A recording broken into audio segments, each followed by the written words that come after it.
Nós temos o grande prazer de receber na Universidade de Caxias do Sul o professor Ernst Tugendhat, professor emérito honorário da Universidade de Tübingen, que vai ministrar então esta semana um curso sobre a sua teoria geral da ética.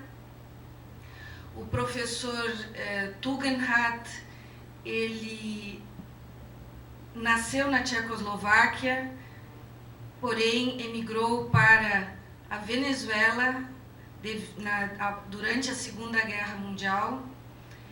Após algum tempo, retornou à Alemanha para seus estudos de filosofia na Universidade de Freiburg e se doutorou escrevendo uma tese sobre os conceitos fundamentais da filosofia de Aristóteles. Após isso, em Tübingen, fez sua habilitação e escreveu sobre o conceito de verdade em Husserl e Heidegger. Foi, durante vários anos, professor de filosofia da Universidade de Heidelberg. Na década de 80, professor da Universidade Livre de Berlim. Nos anos 90, trabalhou como professor visitante na Pontifícia Universidade Católica do Chile, no Instituto de Ciências Humanas em Viena e na Universidade de Praga. Em 98, veio ao Brasil e deu aulas durante um semestre na Universidade Federal de Goiás e no segundo semestre na PUC do Rio Grande do Sul. Tem alguns livros já traduzidos aqui no Brasil para o português, que têm sido utilizados em graduações e pós-graduações em filosofia. Entre eles nós temos a Propedêutica Lógico-Semântica e Lições de Ética, ambos publicados pela Vozes em 93. Também temos traduzidos para o português o livro de Manuel e Camila, Diálogos sobre a Moral, que foi publicado em 2000, e Diálogos em Letícia, publicados aqui pela Ubra. Recentemente, foi traduzido e publicado pela Unijuí Lições Introdutórias à Filosofia Analítica da Linguagem, que o próprio professor considera ser o livro que marca a sua trajetória intelectual na área da semântica e que mostra a sua passagem da tradição fenomenológica para a tradição analítica. Neste livro, então, ele apresenta em que sentido a semântica, de um ponto de vista analítico, superaria uma filosofia da linguagem da tradição fenomenológica. Em anos recentes, de 5 anos para cá, o professor Tugendhat tem se dedicado também a pensar a questão da mística, e dessas reflexões resultaram 2 livros recentemente publicados: Egocentricidade e Mística, em 2003, e Antropologia em vez de Metafísica, em 2007. Então, é uma grande honra nós termos aqui o professor Ernst Tugendhat no nosso curso de filosofia, departamento de filosofia da Universidade de Caxias do Sul, que vai então nos apresentar as suas principais ideias na área da ética, que foram desenvolvidas durante as últimas 3 décadas. É um prazer tê-lo aqui, professor Tugendhat Ernesto. Me parece predestinada a última aula, que será amanhã, para fazer uma discussão geral. Quer dizer, especialmente sobre pontos que já ao final da aula ontem duas pessoas criticaram, mas tem outras coisas, naturalmente. Nesse caso, o método melhor é perguntar ao começo da aula que temas querem discutir. Então, eu faço uma lista e tento sistematizar isso para não simplesmente prosseguir arbitrariamente. Bom, quero começar o problema de outras concepções da moral de hoje com uma temática que ainda é parte do que falei ontem. E isso é o problema da motivação moral. E ali, segundo a minha opinião, temos que distinguir dois passos, e creio que a minha teoria esclarece isso. O primeiro passo é que motivação tem, por exemplo, esse filho dos pais ou qualquer pessoa sustentar um sistema moral foi isso onde eu disse temos razões para, agora não me lembro do verbo, aceitar, sim, obrigado. Temos razões para aceitar esse sistema, e aceitar significa ter os afetos correspondentes. Isso realmente é ali o problema de motivação de uma pessoa, é o problema da justificação desta moral, vão juntos.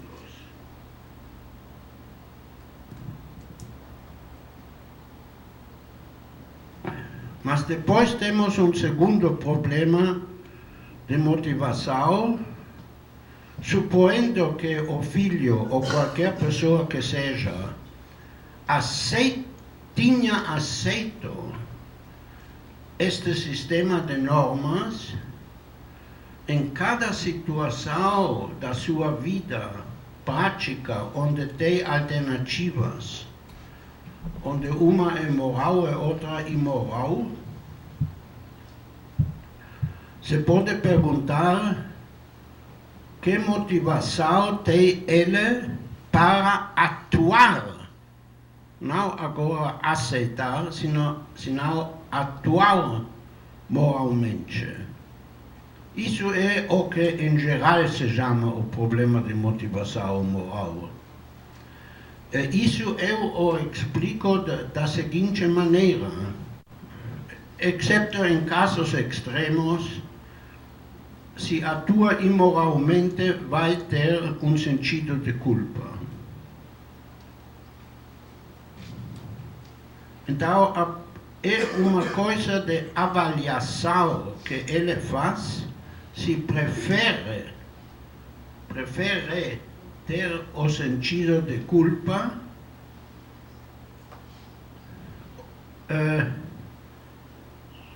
porque isso é um mal para ele. É uma avaliação entre males. Entre males. Nós temos interesses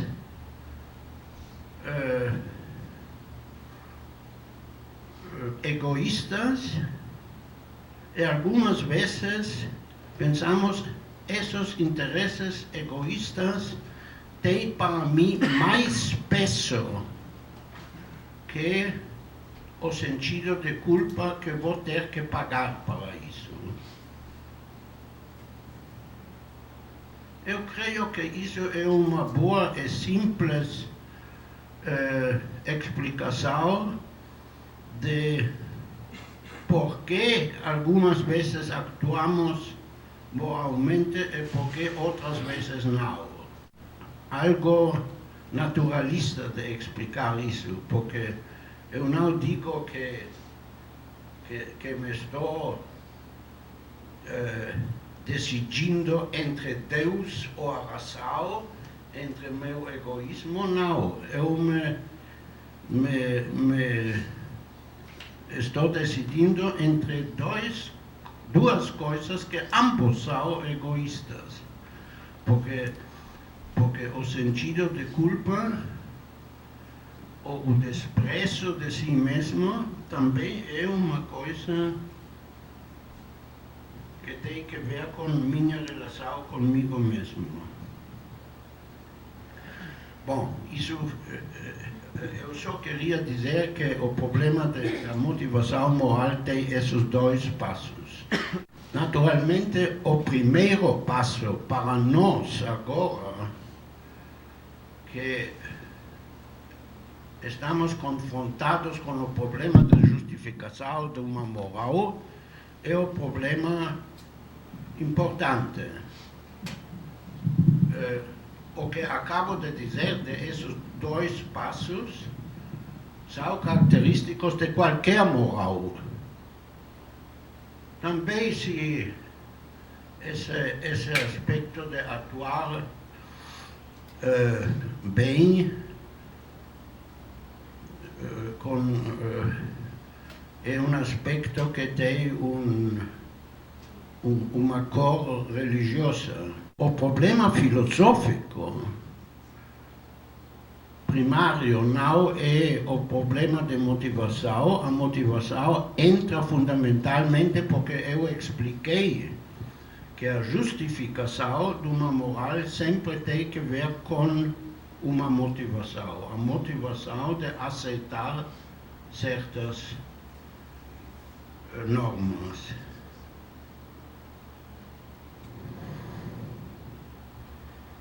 O problema fundamental aqui é qual é a origem de nossa consciência moral.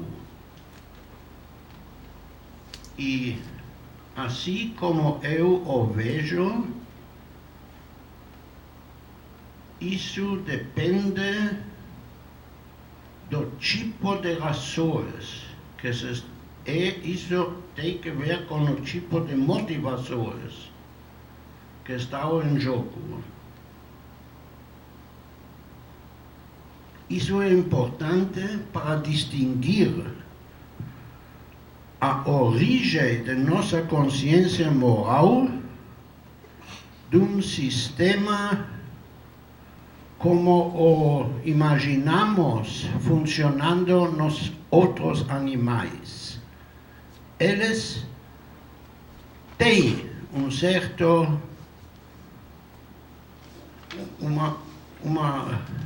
têm aspectos altruístas engravados em si. No caso dos homens não é assim, mas eu enfatizo isso porque muitas pessoas que ainda não têm pensado muito sobre isso se imaginam que na humanidade a coisa é mais ou menos também assim. Eles pensam que a moral é simplesmente como uma parte do cérebro que está instalado em nós e que faz que tivéssemos este tipo de atitudes.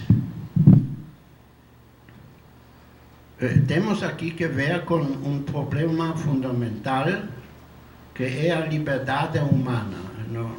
Para os homens sempre é uma questão de, primeiro, de poder atuar moralmente ou não, é mais fundamentalmente de se perguntar se eles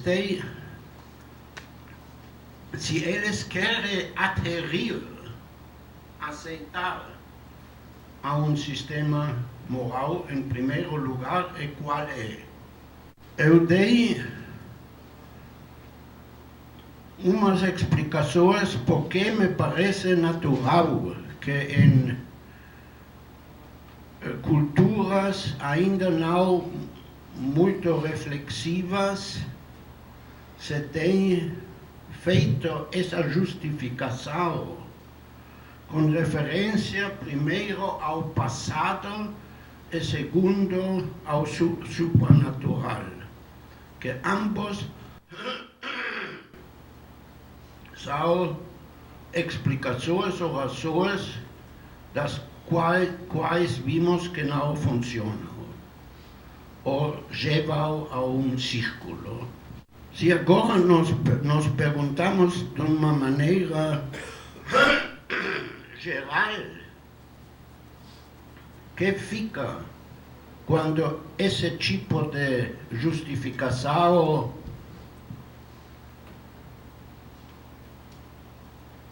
que em verdade não é uma justificação, não é aceita, a pergunta é qual é a motivação? Qual é a motivação na espécie humana de aderir a um sistema moral?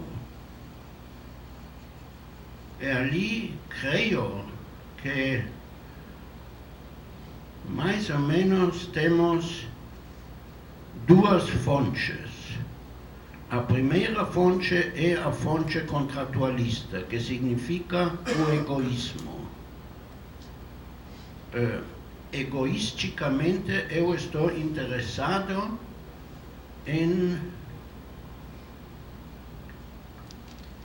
que entre mim e os outros se tem essa relação que chamamos de contrato moral.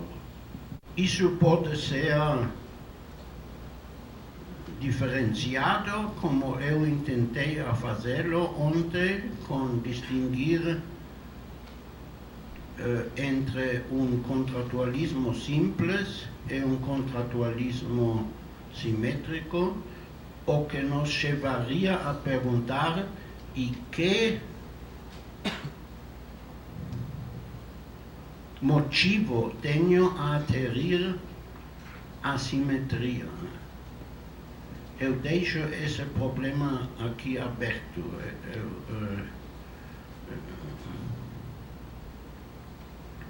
A segunda fonte, na minha opinião,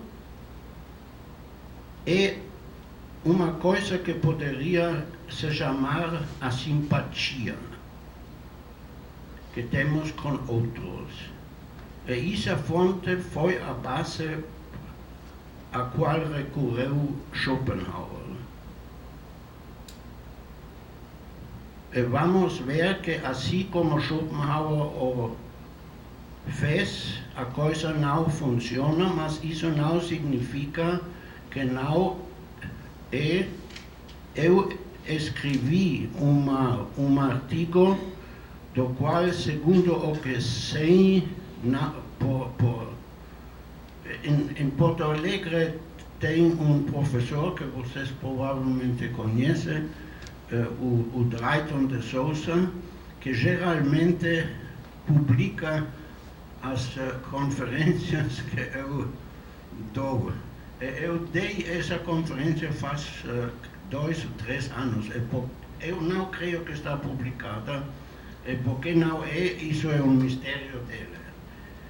Mas está em alemão, é importante, em espanhol também está. E se chama O Problema de uma Moral Autônoma. Ali eu faço um intento, eu vou explicar isso um pouco mais adiante, de demonstrar que a moral contratualista simétrica leva por si mesmo a essa segunda fonte também, que é a simpatia, mas tem que ser entendida a fonte primária para mim é a contratualista. Bom, o interessante é que a maioria das teorias morais com as quais estamos confrontados hoje se pode descrever em redor do contratualismo. Como eu vou mostrar agora, a posição de Kant é muito perto do contratualismo e o Schopenhauer foi uma reação contra essa concepção kantiana, que será também uma reação contra todo esse tipo de fazer moral. Uma exceção, a única exceção que eu vejo, bom sinal, falamos de uma coisa que já creio que hoje ninguém está fazendo, mas que se fez por algum tempo na Alemanha, que foi uma fenomenologia de valores. Isso creio que hoje não tem muita importância, ou que sim tem uma importância enorme dentro da discussão moderna, é o utilitarismo. E o utilitarismo não é tão fácil explicar, porque se entende como se entende. Eu não sei se vou ter tempo a dizer algo sobre o utilitarismo. Eu creio que não aprendemos muito disso. Será um problema de tempo agora. Eu sim quero reservar a próxima aula completamente a nossa discussão e não continuar algo que estou fazendo hoje. Então, provavelmente me vou restringir a Kant e Schopenhauer. Bom, Kant tinha a ideia que tem uma fonte completamente diferente, que nem é egoísta, nem a simpatia. Ele falou de razão. Ele pensou que se pode justificar a moral que nós temos do ponto de vista da razão. Aqui talvez eu devo fazer um outro comentário sobre como se pode dividir as diferentes concepções de moral. Tem muitos filósofos na Idade Moderna e também contemporâneos que creem que a tarefa da filosofia moral consiste em descrever nossa consciência moral fática. Por exemplo, Rawls tem essa ideia também. E Kant a tinha. Destes problemas é o seguinte: se se pergunta que é a consciência moral que temos de fato, então se pergunta, você está falando da idade do século XX ou de que época? Porque sabemos muito bem que a consciência moral mudou. Para mim isso é muito fácil explicar, porque eu tenho essa teoria de duas justificações. A tradicionalista autoritária e a outra. E isso explica quase tudo o que se tem que explicar no desenvolvimento histórico. Mas pessoas como o Kant, quando dizem que o critério de uma boa teoria moral é que coincida com a consciência moral, tende a dizer isso é a consciência moral que os homens tiveram em todos os tempos. Bom, que houvesse algum núcleo da moral em todos os tempos, pode ser. Mas se vocês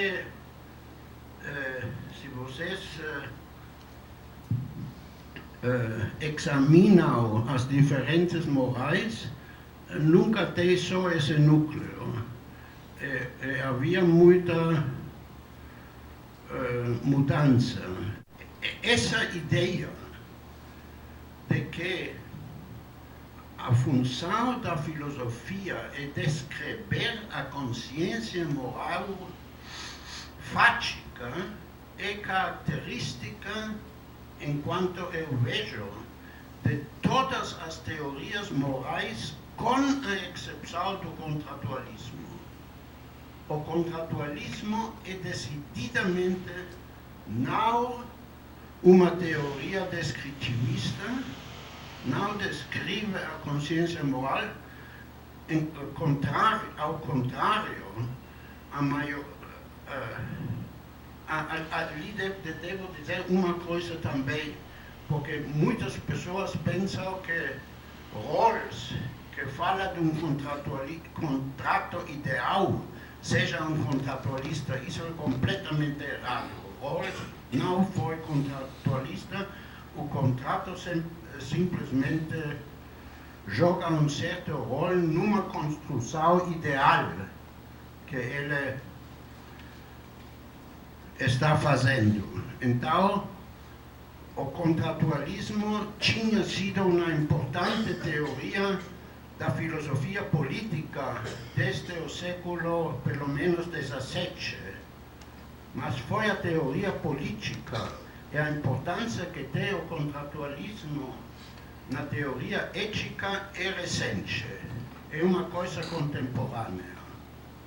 Eu coloquei dois nomes aqui no papel, ambos, um relativamente recente e outro muito contemporâneo. Mas o interessante aqui é que eles dizem todas as outras teorias são simplesmente erradas. E nós vamos a construir a moral como deve ser se as pessoas são completamente racionais. E racional não significa o que significa em Kant, senão racional em sentido de ter uma consciência correta de seu próprio interesse. Enquanto que eu também faço uma teoria mais ou menos construtiva, mas não assim que eu digo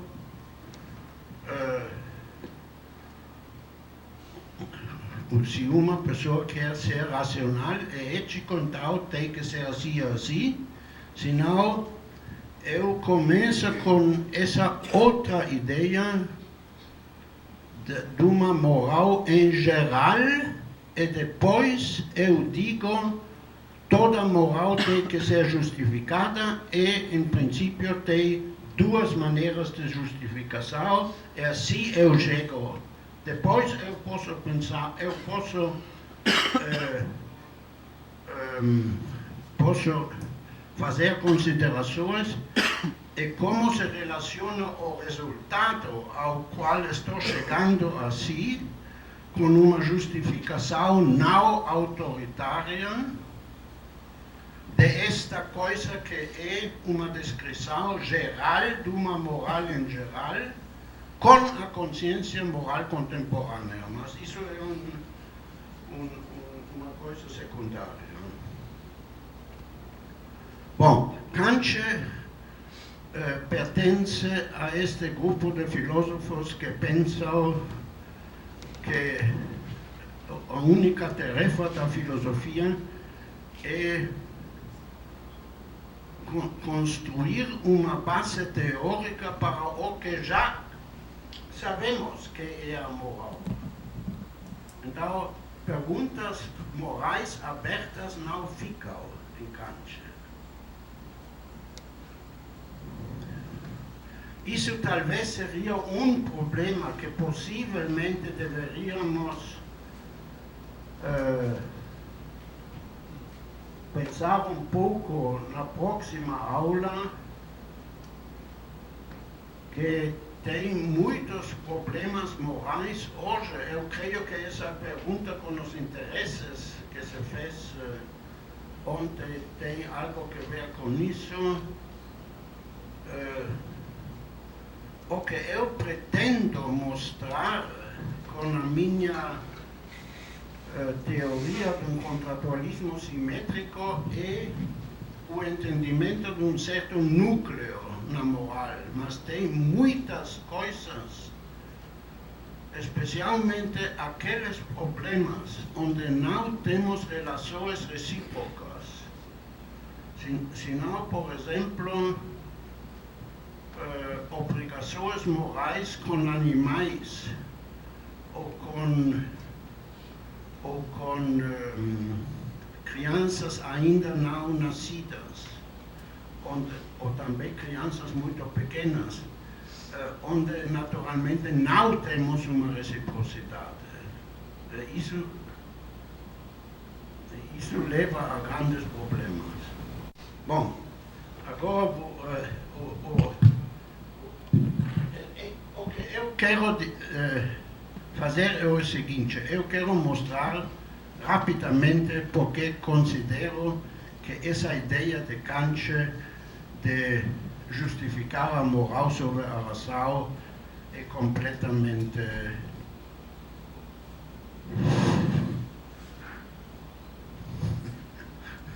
nem encontro a palavra, porque não só é falsa, sino é absurda. É absurda. Ele faz o seguinte: ele começa dizendo, vamos a isso é na segunda secção da fundamentação dos princípios, dos costumes, sim. Essa palavra costume, não vou entrar nisso. Não, ele diz como é uma ação racional. Normalmente é o seguinte: se quiser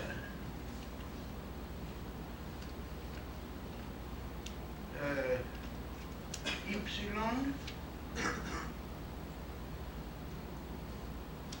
tem que fazer X. Isso é o que ele chama um imperativo hipotético. E nós tivemos isso já na primeira aula, quando eu falei de 3 sentidos de bom e também de 3 sentidos de ter que. É o que Kant faz com seus 3 diferentes imperativos, é uma coisa similar. Vamos ver onde veio o erro. Então, ele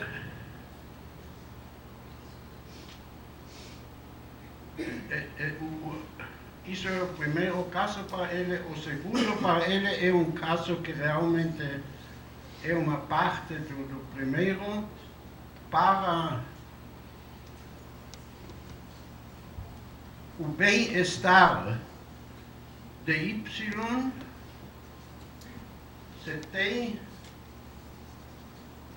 que fazer X.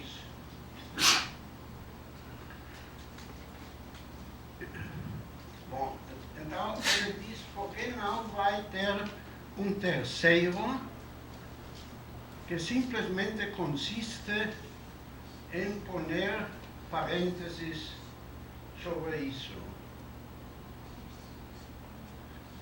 Quer dizer, tirar as hipóteses. E por isso ele fala agora de um imperativo categórico. E o que resulta é,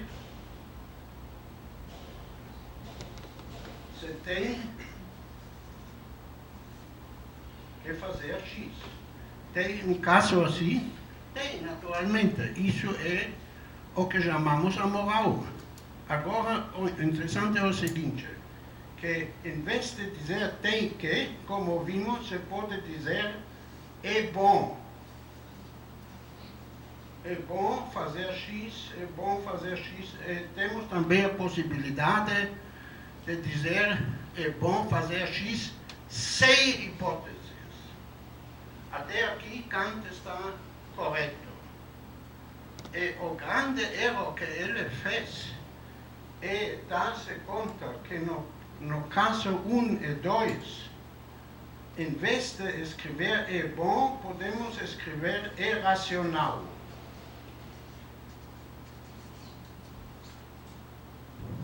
Se quiser, Y é racional fazer tal e tal coisa.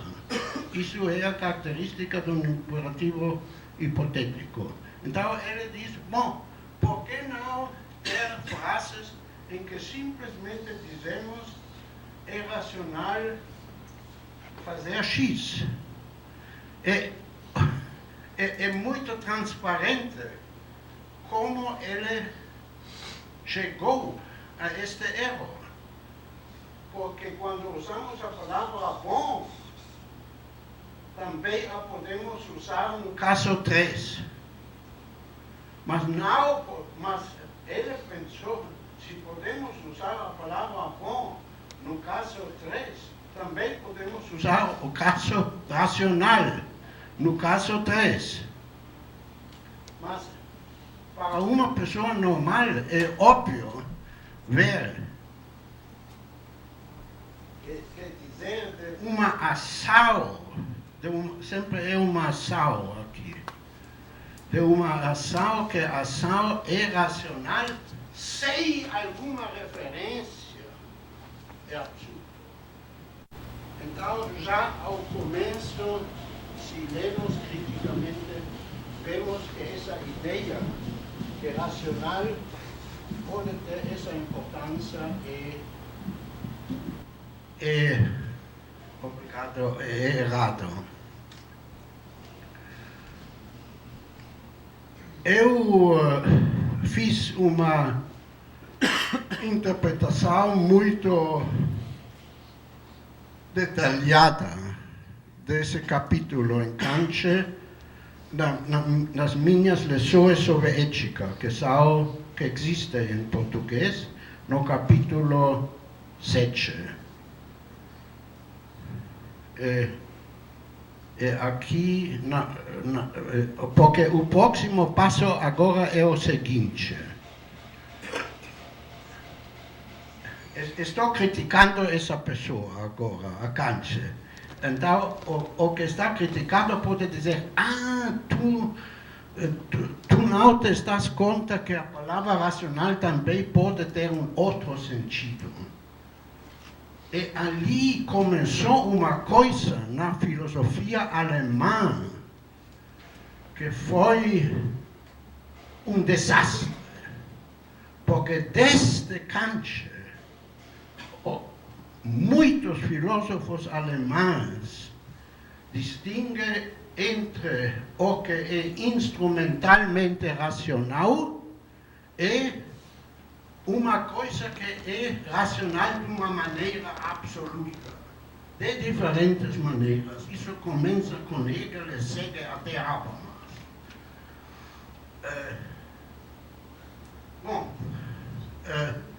De qualquer caso, nesse caso, a palavra seria ambígua. Então, já essa maneira de pensar aqui não seria muito séria. Mas eu sempre estou em favor de ser tolerante com as pessoas que criticamos.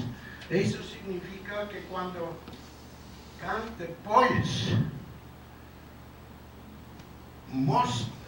quer mostrar que este terceiro caso tem um certo sentido,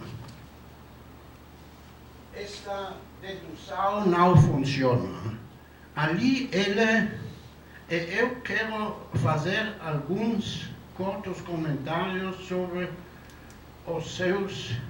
Ele tem supostamente três formulações do imperativo categórico, mas em verdade são dois.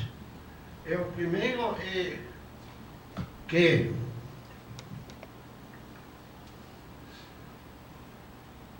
uma pessoa que quer atuar moralmente bem se deve perguntar se pode querer que sempre se atue assim.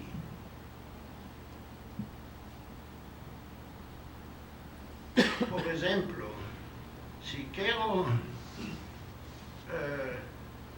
quero romper a promessa, eu vou chegar ao resultado quando faço esse pensamento que não quero que sempre se faça assim, porque eu quero que em relação comigo não se rompa a promessa. Então isso é o conhecido imperativo categórico de Kant, na sua primeira formulação. Bom, ali vou fazer dois comentários. Um que não vou esclarecer detalhadamente aqui, porque perderíamos o tempo e teríamos que olhar o texto. A dedução não funciona. Simplesmente não é verdade de que se temos uma oração que diz que atuar de tal maneira é racional, de isso se pode deduzir este imperativo. Eu só digo isso aqui, e se alguém quer ver por que eu digo, deve consultar meu livro. Mas uma coisa mais interessante é a seguinte: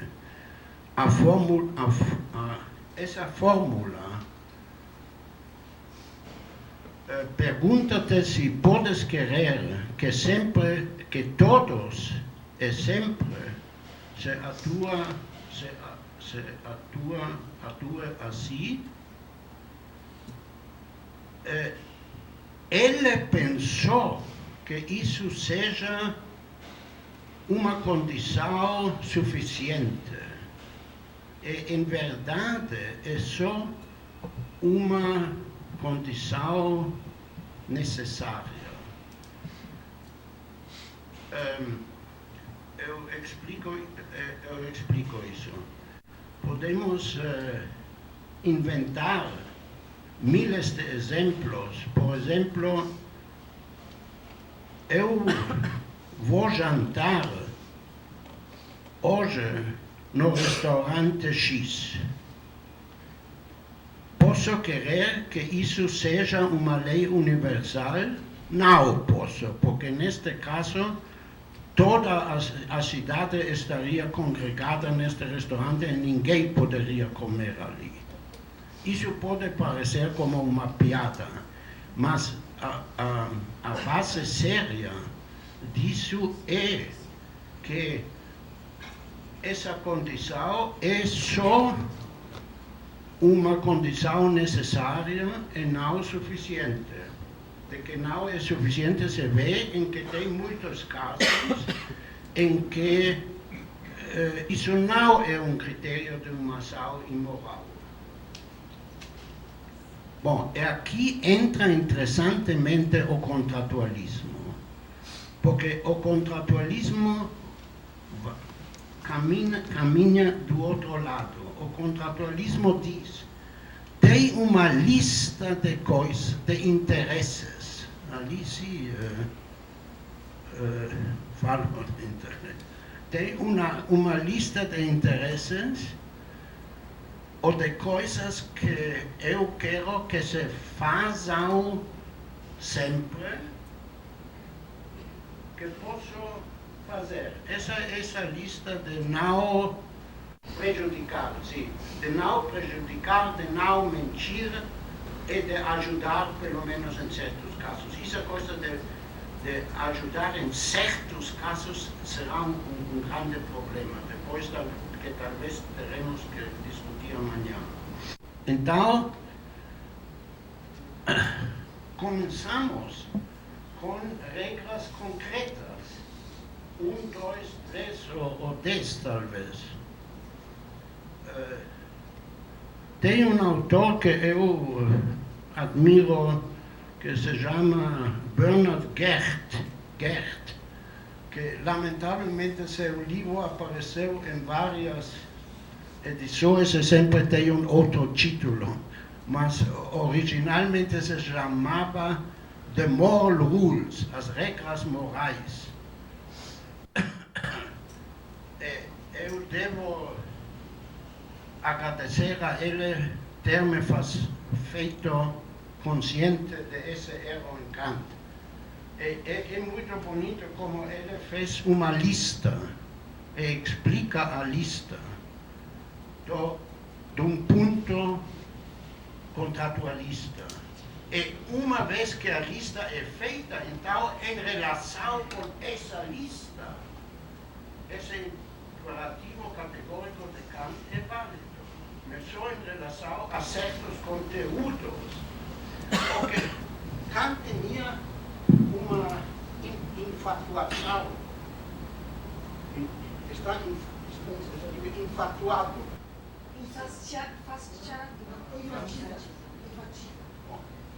Uma loucura, ele tinha uma loucura pensando que se pode toda essa ideia de passear todo sobre a moral tinha como parte a ideia de poder esclarecer a coisa de uma maneira puramente formal.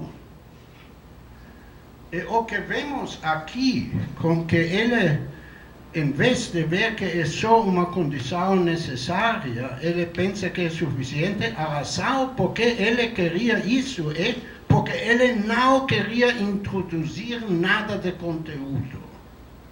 E esse conteúdo vem de nossos interesses. É isso o que o contratualismo está dizendo. Bom, eu só quero dizer algo agora sobre a segunda formulação do imperativo categórico, que interessantemente em Kant só aparece nesse livro e não na crítica de razão pura, de razão prática, que ele diz que essa formulação primeira do imperativo categórico implica que se deve considerar toda pessoa como um fim em si mesmo, como um fim em si mesmo. Aqui tem coisas positivas e negativas.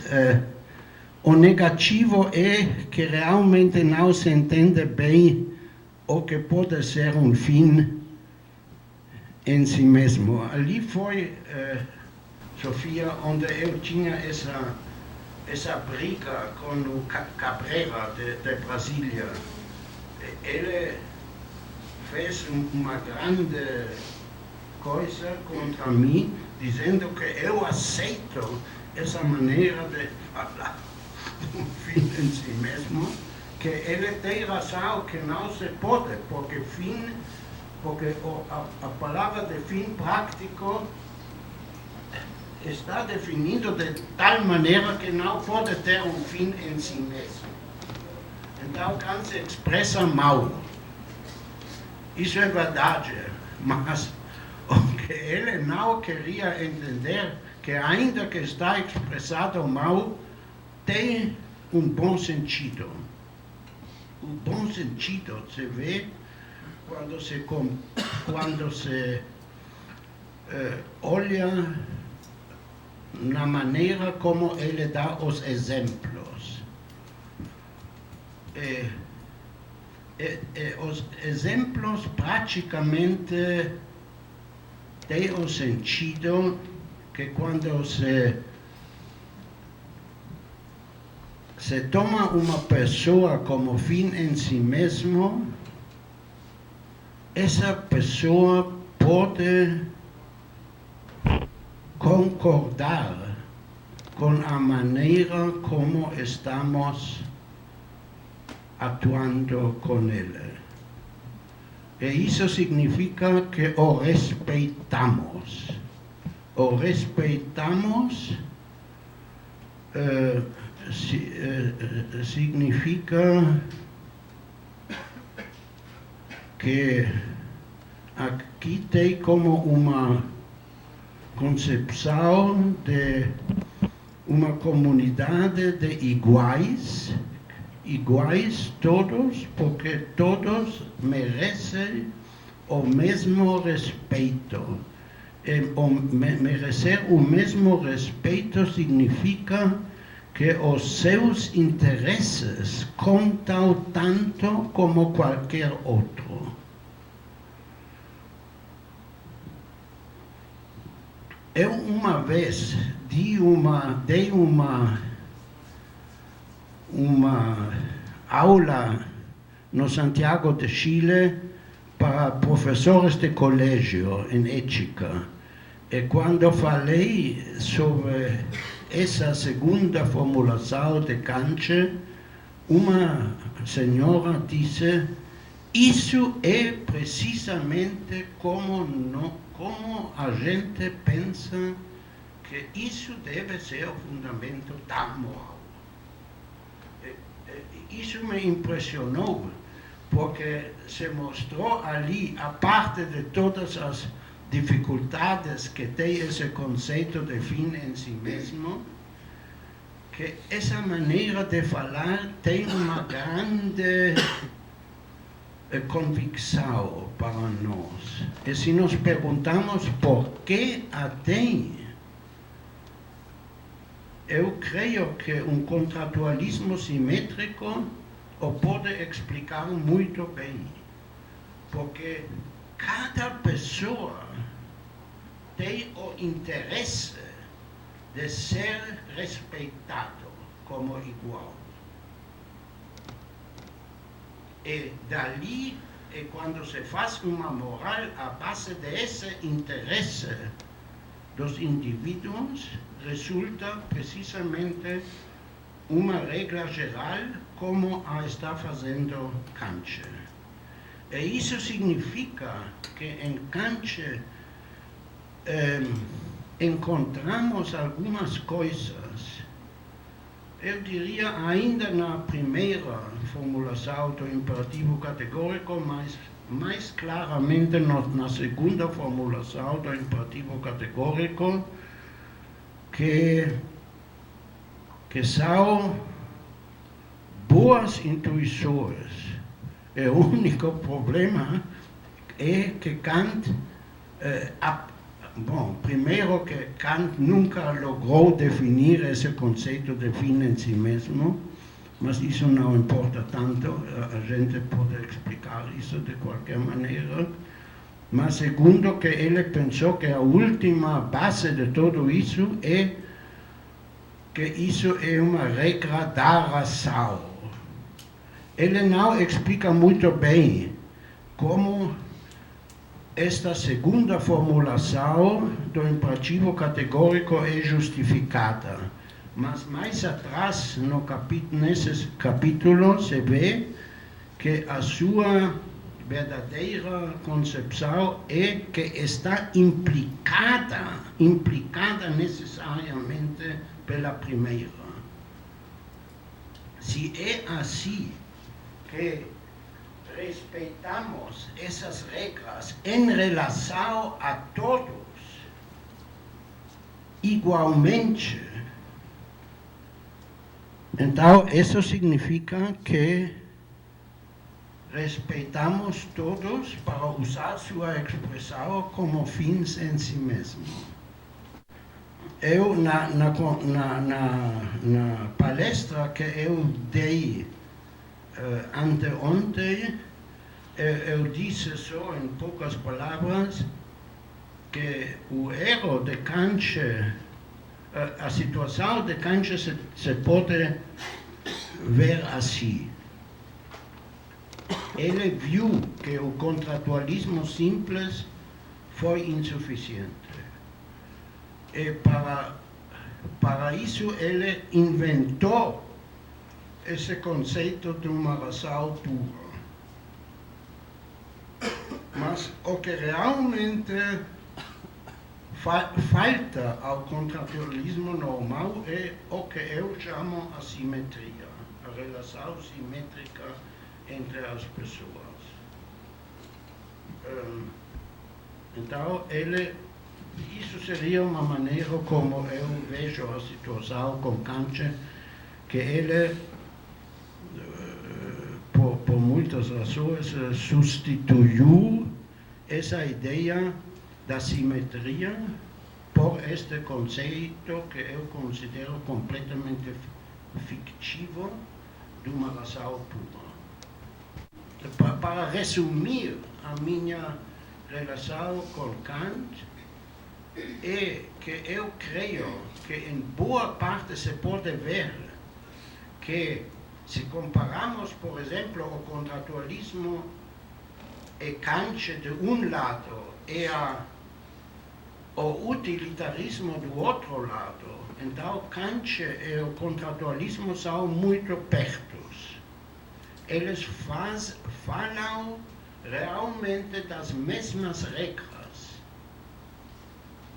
Só que Kant quer dizer isso tem um sentido universal, como você disse, Vanderlei, é também igual. E isso faltou no contratualismo normal. Ele praticamente não fala explicitamente do contratualismo. Mas se a gente se dá conta do que está passando, mais ou menos se pode dizer que é um contratualismo enriquecido, o Kant. Só que é enriquecido de uma maneira errada.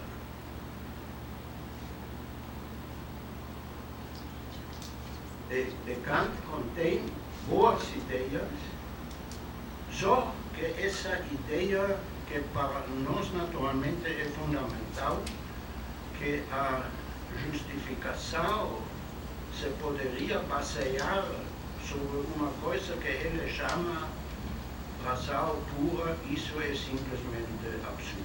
Falso é mais que falso, é absurdo. Se ninguém quer falar imediatamente, então eu vou dizer uma coisa sobre Schopenhauer. Schopenhauer, em princípio, para mim é mais interessante que Kant. Schopenhauer começa a sua ética com uma crítica de alguma maneira similar como a minha, da ética de Kant. Mas a consequência que ele faz, tira, sim, a consequência que ele tira é completamente diferente. Eu deveria talvez mencionar um aspecto que na crítica de Schopenhauer de Kant foi importante e que eu também subscrevo, que ele disse que o que Kant fez foi uma secularização da moral cristiana. Mais ou menos, você se lembra que ontem eu falei de 2 passos numa moral autoritária. No primeiro passo aparece na moral cristiana a crença em Deus. E depois, a moral consiste em consentir com as regras que Deus promulgou. E em Kant se crê, Kant não diz isso, não diz se crê, mas também aparece, a razão aparece como uma coisa que também é sobrenatural, mas está contida na mente humana em vez de estar no céu. Isso é a razão pura. Isso é o primeiro passo. E o segundo passo são as regras que depois saem disso. E segundo o Schopenhauer tinha razão em dizer que o que Kant fez foi uma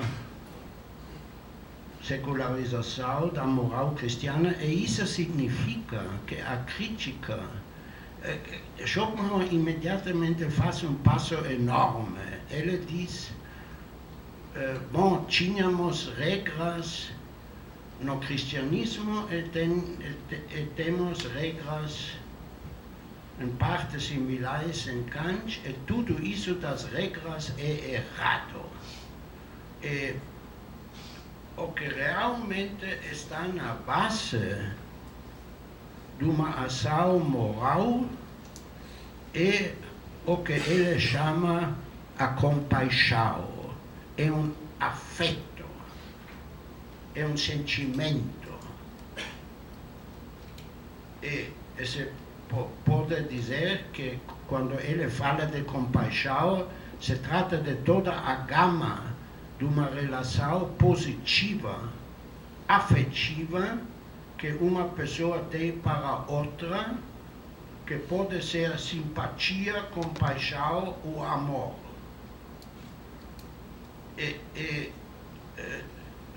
Schopenhauer insiste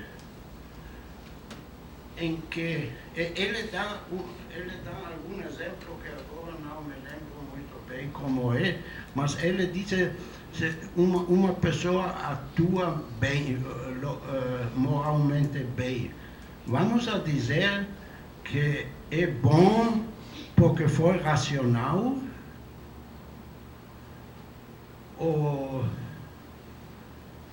ele diz, não, mas se vamos a dizer, isso foi uma pessoa compassiva. Quer dizer que toda a pessoa, temos coisas um pouco similares também em Schiller. Schiller foi um kantiano que ficou dentro do sistema kantiano, mas insistia nesses aspectos afetivos também. O problema, quando Schopenhauer fala assim, isso parece ter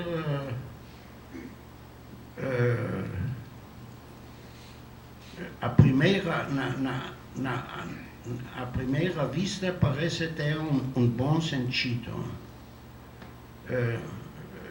Louvamos uma pessoa não quando se atém a regras, senão quando é uma pessoa que tem o que chamamos um bom coração.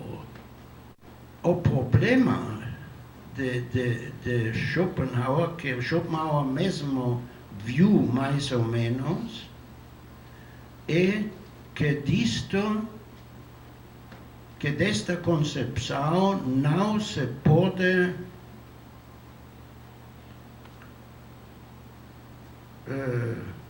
tirar um sistema de normas. Isso é precisamente o que ele faz, não é dizer vamos a interpretar as normas de maneira diferente, senão ele diz vamos a jogar as normas fora. E quando a gente atua de bom coração, então atua eticamente, senão não. Bom, isso significa que não existe uma coisa como obrigação moral. Então, eu diria, e também o problema é que então vamos a ter algumas pessoas que são bons, e que são bons talvez só em relação a certas outras pessoas, e algumas outras que não o são. E toda a linguagem normal, moral, desvanece. Se desfaz. Se desfaz. O grande problema dessa concepção schopenhaueriana é que lhe falta o que poderíamos chamar a generalidade que pertence a qualquer moral. Não é um sistema moral, mas ele põe um dedo numa coisa que pode parecer importante. Quando uma pessoa, por exemplo, se está sacrificando por outra pessoa, tomemos isso como exemplo. Então, pode ser por dois motivos. Os motivos se podem combinar também.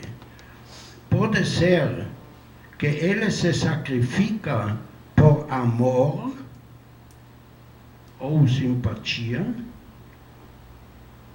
ou compaixão, ou se sacrifica porque se não o faz, em termos da minha moral, se teria que desprezar a si mesmo. Essas duas coisas se podem combinar, mas podem também se separar. E isso significa que também a moral, como eu a expliquei, é, em certo sentido, um egoísmo de segunda ordem. Quer dizer que se eu me pergunto qual é o motivo por que eu atuo moralmente, então no melhor dos casos é que eu não me vou desprezar a mim mesmo. Ali eu tenho um interesse em mim mesmo, em meu estándar moral. É isso o que critica Schopenhauer. O intento que eu fiz nesse trabalho com o título, tem alguma outra coisa que está publicada em português, mas que eu esqueci o nome. Foi uma conferência que uma vez eu dei em português e que nunca apareceu em outra linguagem. E ali eu comecei a desenvolver essa teoria e depois a desenvolvi mais nesse artigo sobre o problema de uma moral autônoma. E ali eu, nesse segundo escrito, como eu digo no primeiro, não me lembro, no segundo artigo eu digo, nós, numa moral como eu a descrevi, talvez não. Bom, vamos a ficar com ela. Como eu a descrevi, louvamos aqueles que fazem bem moralmente, assim como está definido na minha moral.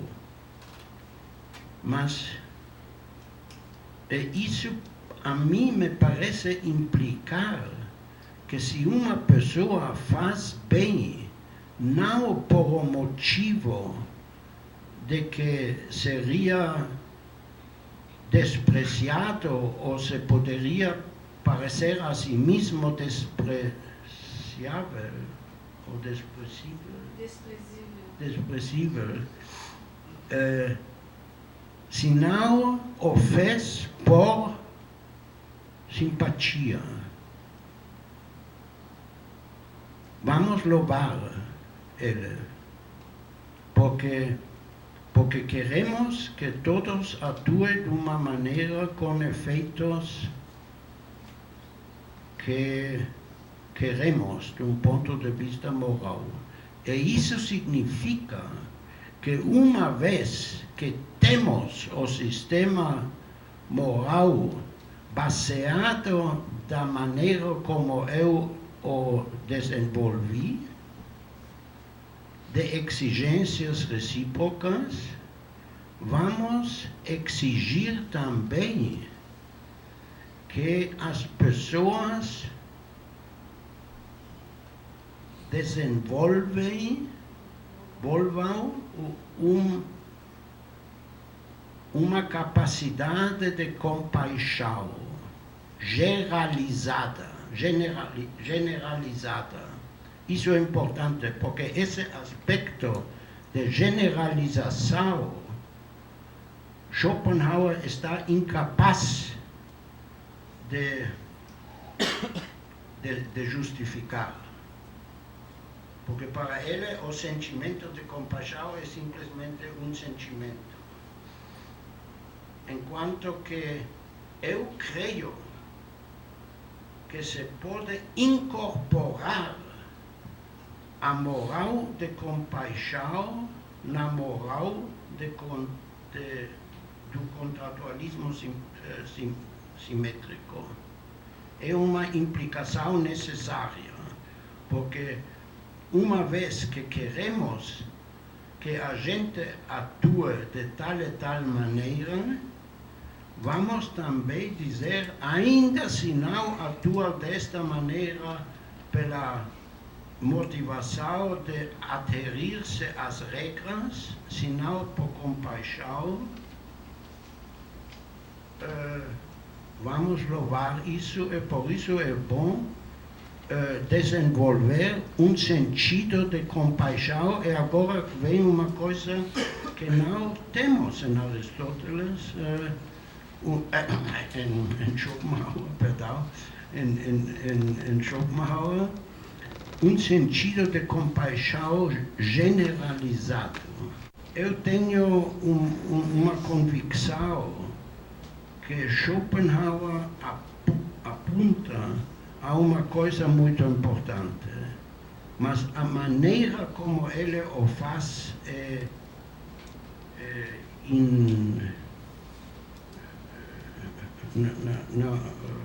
inaceitável, pela razão que a generalidade falta. Mas uma vez que temos a generalidade, a base dessa moral egoísta, que é o contratualismo, essa moral vai conter este momento afetivo ao qual Schopenhauer está apontando. E eu creio que, se pensamos, isso é uma coisa a qual Schopenhauer dá muita importância, quando dizemos que uma pessoa é uma boa pessoa, quando se atém às regras morais, Schopenhauer diz não. É quando ele tem uma simpatia universal com todos. E ali entra um momento afetivo. Então, a minha conclusão nesse ponto é, eu creio que uma moral aceitável, não autoritária, contém duas fontes. O contratualista, que é egoísta, e a compaixão. Mas o primeiro tem que ser o primeiro. Quer dizer que essa coisa da compaixão só pode ter o sentido que Schopenhauer queria se é integrado numa moral de regras. Porque senão não é generalizada. Sabemos muito bem que o sentimento de compaixão ou de amor é uma coisa muito normalmente particular. As mesmas pessoas que têm amor ou compaixão com alguns têm os sentimentos contrários com outros. E isso não serve como uma base para a moral. Eu não creio que é uma perda muito grande. Se tivéssemos meia hora mais, eu não sou um bom conhecedor do utilitarismo, mas seria talvez um pouco instrutivo falar ainda assim sobre o contratualismo, mas não me parece uma perda tão grande. Então temos agora um quarto de hora para discussão sobre esses autores e vamos ter a discussão geral amanhã. Não? A minha sugestão, talvez o senhor poderia falar um pouquinho do utilitarismo em 10, 15 minutos e deixamos todas as perguntas para amanhã. Sim. Bom, eu não sei em que grau vocês conhecem o utilitarismo. O utilitarismo é uma teoria bem estranha que diz que uma ação A é melhor que uma ação B se incrementa mais o bem no mundo que a outra. E isso significa, eles usam duas palavras. Para a moral, eles usam a palavra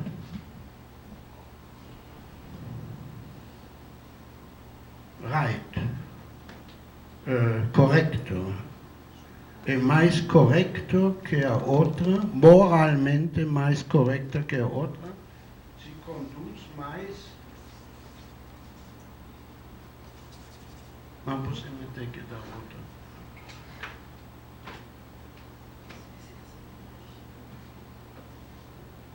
Eu creio que a palavra right, ou é outra. Right, sim.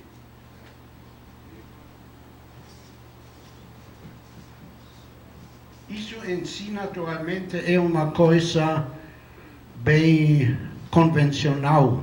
Por exemplo, Habermas, que não é utilitarista, também fala, quando evalua ações morais, com a palavra correta. Isso é uma coisa que não tem importância. Mas o importante para o utilitarismo é que se tem que pensar qual ação causa mais bem no mundo que a outra. Bem, eles têm naturalmente o problema como definir esse bem. Esse bem não é definido moralmente, ali tem muita discussão, de qualquer maneira, é o bem para.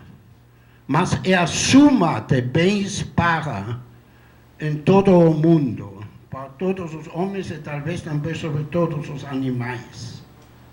O utilitarismo, similarmente como Schopenhauer, inclui os animais. No caso de Schopenhauer isso é evidente, porque a compaixão podemos ter igualmente com... uma coisa em que ambas essas teorias de Schopenhauer e do utilitarismo são deficientes é que eles têm grandes dificuldades em esclarecer as virtudes de confidência, como não mentir, não romper promessas, que são coisas interpessoais. De qualquer maneira, vocês talvez tenham ouvido dessa diferença que se faz muitos livros de ética norte-americanos começam assim, que dizem que tem duas teorias éticas. Uma é deontológica, é a típica é Kant,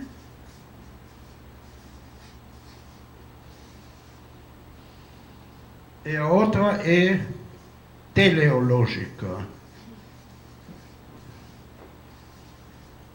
que é o caso óbvio é o utilitarismo.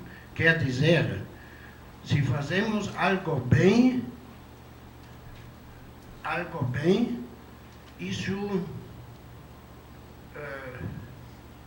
depende de se o resultado é bom para as pessoas.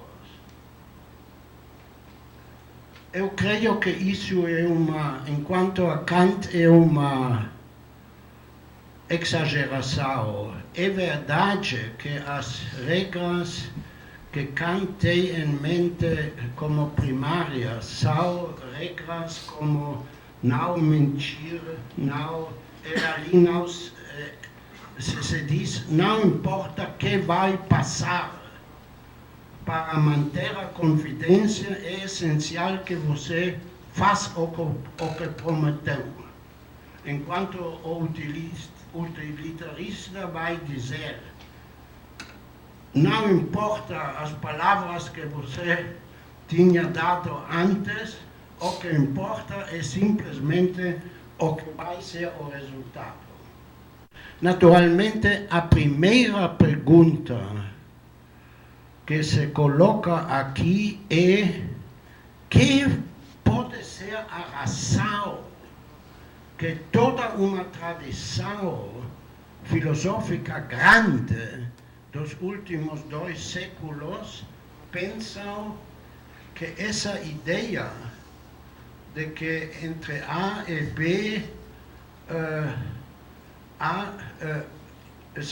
sempre se pergunta qual é melhor que a outra em relação à totalidade do bem. Isso tem alguns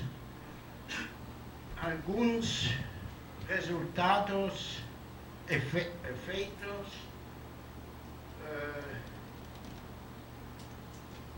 muito problemáticos. Um é aquele que o filósofo inglês Mackey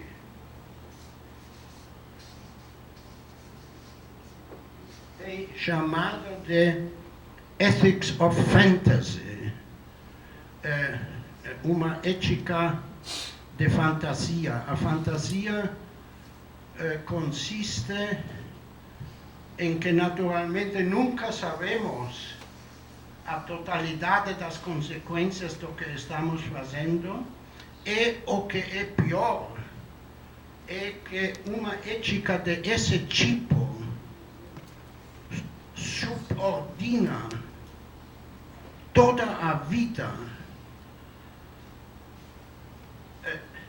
Uma pessoa ética eles, para contratualista ou também para Kant, as regras éticas são regras limitativas.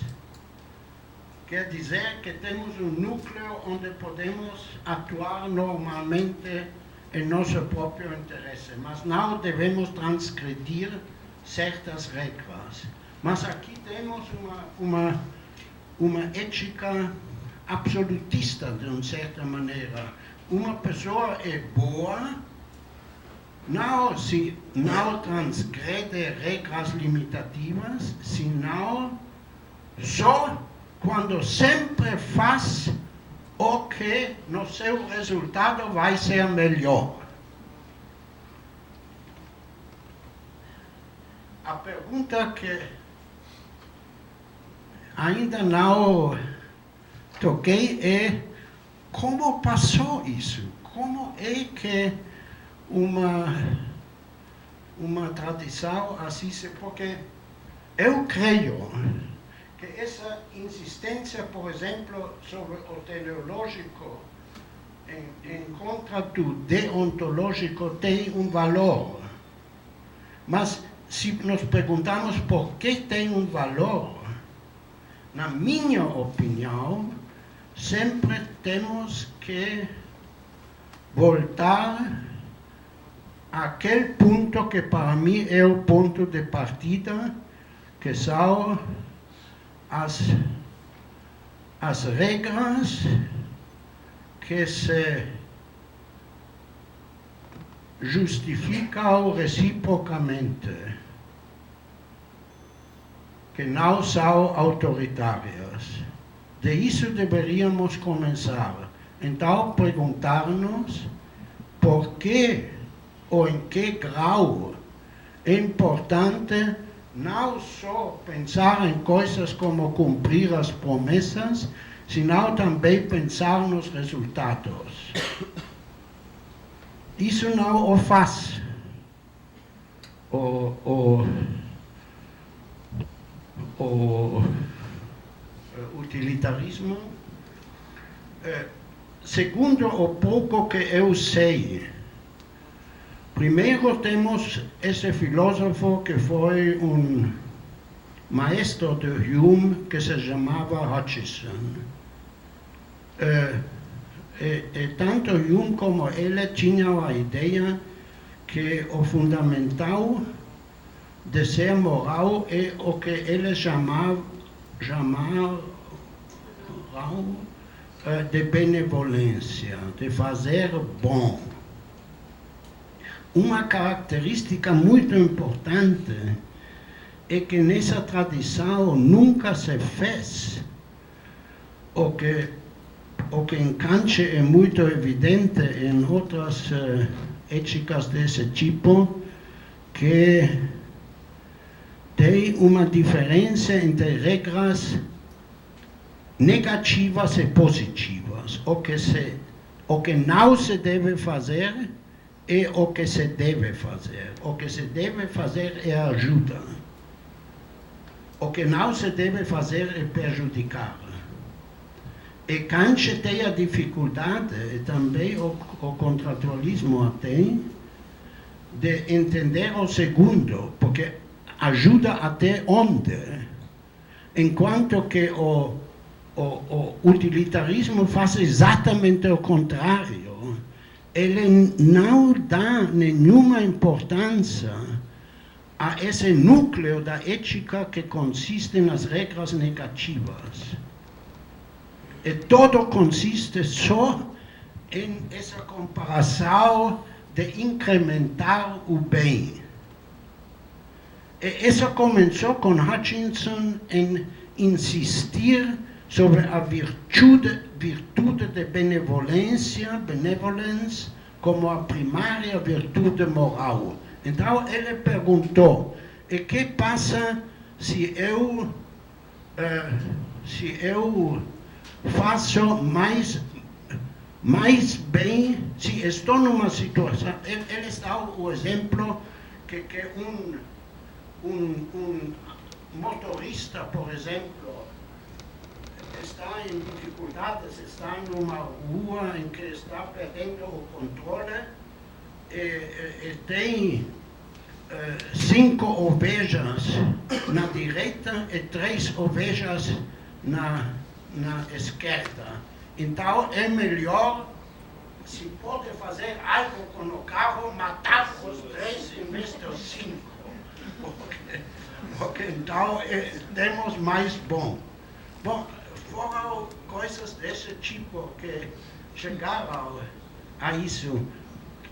Isso é uma coisa. Eu creio que tem uma outra justificação, que foi como se chamou esse famoso filósofo? Não, Bentham praticamente aceitou isso. Mas depois foi que escreveu um livro que se chama, eu creio que The Methods of Ethics. Ele escreveu um livro grande e famoso e também baseado, interessantemente, sobre a consciência moral que todos temos hoje. Eu sempre penso Zygmunt, mas não, Zygmunt foi um alemão, mas tinha um nome similar. Então ele enumera as regras morais, e ele pensa que se pergunta sobre o sentido geral que tem todas essas regras, se chega a essa teoria que já antes Bentham desenvolveu a base de Hutcheson. Bom, eu se termino aqui. O que eu creio é que uma vez estamos enfrentados numa teoria que tem algumas virtudes, mas creio que tem mais vícios que virtudes, porque eles nem pensam sobre como... Eu só posso repetir que a maneira correta de pensar como, por exemplo, o elemento teleológico deve ser desenvolvido, se pode fazer pensando em como vamos fazer esse diálogo de exigências recíprocas no interesse de todos. E ali vai aparecer uma parte de aspectos teleológicos, mas a ideia de isso tem algo que ver com